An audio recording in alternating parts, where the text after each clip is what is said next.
After an injury-marred 10-23-9 campaign in 2009, the Spartans are ready to prove last season was just a blip on the historical radar. I think it's important to get off to a good start, just confidence-wise, after the second half of last year. And, with Clarkson, Maine on the road, Miami on the road, that's a tough 6 games. Head coach Rick Comley is certain his team has improved over the offseason.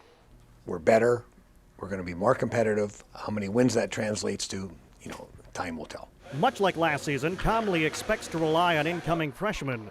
But unlike last season, Comley believes his 9 freshmen will immediately contribute. There's a lot of freshmen that are going to play very high in our lineup. And, it's kind of step 2, if not step 1 of kind of rebuilding this thing and making it nationally competitive again. Spartan co-captain, senior Nick Sucharski, also sees much promise in this season's crop of incoming freshmen. These young guys I'm really impressed with because they make my job, or they make Jeff and my job a lot easier, because they're just so willing to learn, and they're so willing to try and make it to that next level, and they want to know what it takes. New number 1 goaltender, sophomore Drew Palmisano, takes over for former All-American and captain Jeff Lerg, who graduated in the spring.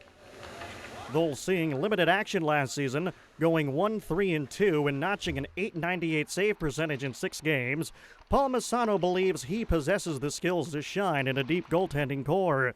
Well, I've been fortunate enough to have some pretty good teams to play with, but I like to compete a lot in practice and just make sure that no pucks are allowed in. The schedule for the upcoming season for Michigan State, though perhaps not any easier, is definitely more favorable. Michigan State will play host to conference pairs against Michigan, Ohio State, and Notre Dame, and will play in non-conference action at home against Wisconsin and Minnesota. The Spartans will begin their regular season on October 9th against Clarkson at Munn Arena.